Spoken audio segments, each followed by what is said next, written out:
जिस इंसान ने आज तक कोई गलती नहीं की, उस इंसान ने आज तक कुछ नया भी ट्राई करने का नहीं किया। ऐसा ही कुछ मानते थे दुनिया के महान साइंटिस्ट एल्बर्ट आइंस्टाइन।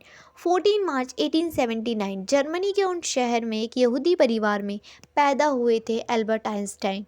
उनके पैदा होने के बाद डॉक्टर ने बताया कि उनका ब्रेन एक नॉर्मल बच्चे के कंपैरिजन में बड़ा है और वो एक एबनॉर्मल बच्चे के रूप में जन्मे थे। उसके बावजूद भी उनका ब्रेन इतना तेज़ था कि आज तक उनका मुकाबला कोई नहीं कर पाया। आज 60 साल हो गए, आइंस्टाइन हमें छोड़कर चले गए, लेकिन साइंस आज भी उनके थीस के बिना कमज़ोर है।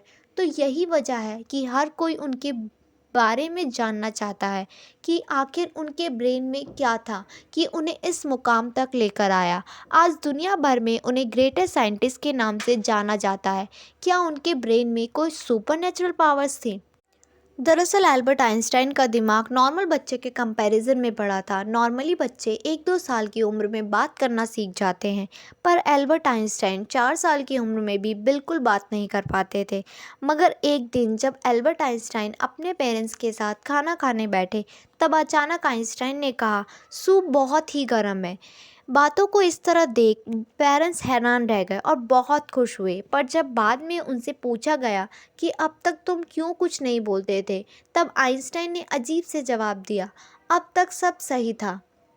आइंस्टाइन के जीवन से जुड़े अजीब और गरीब किस्से यहीं तक नहीं रुके, बल्कि उनके बड़े होने पर भी उनके ऐसे कई आदत थी जिनके बारे में लोग सुनकर हैरान रह जाते थे। जैसा कि एल्बर्ट आइंस्टाइन को डेट और फ़ोन नंबर याद रखने में भी प्रॉब्लम होती थी, यहाँ तक कि उन्हें खुद का टेलीफोन नंबर भी याद नहीं रहता था। एक बार उनके सहकर्मी ने उनका टेलीफोन नंबर मांगा, तो आइंस्टाइन उनके पास रखी डायरी में अपना टेलीफोन नंबर ढूंढने लगे। यह देखकर सहकर्मी ने बोला, आप अपना टेलीफोन नंबर याद क्यों नहीं रखते? तो आइंस्टाइन ने जवाब दिया, मैं भला ऐसी चीज़ों को क्यों याद रखूं जो मुझे किताबों में मिल जाए। आइंस्टाइन कभी भी जूतों के अंदर मोजे नहीं पहनते थे, क्योंकि उनकी टांगों की उंगलियां इतनी बड़ी थी कि बचपन में उनके मोजे में छेद हो जाता था। इसलिए उन्होंने मोजे पहनना छोड़ दिया था। यहाँ तक कि उन्हें लेस बांधना भी नहीं आता था। आइंस्टाइन कहते थे कि मेरे अंदर कुछ खास तो नहीं है, पर क्यूरियोसिटी कूट कूट कर भरी है। एल्बर्ट आइंस्टाइन को किताबों ज्ञान में कोई इंटरेस्ट नहीं था। खास करके उनके टीचर भी उनको पसंद नहीं करते थे, क्योंकि वो साइंस और मैथ के अलावा सभी सब्जेक्ट्स में फ़ेल होते थे। हालांकि इसके बावजूद भी उन्होंने साइंस की कुछ ऐसी चीज़ें थीस की जिसके बिना साइंस आज भी कमज़ोर है, और यही वजह है कि उनका दिमाग आज भी चर्चा का विषय बना है।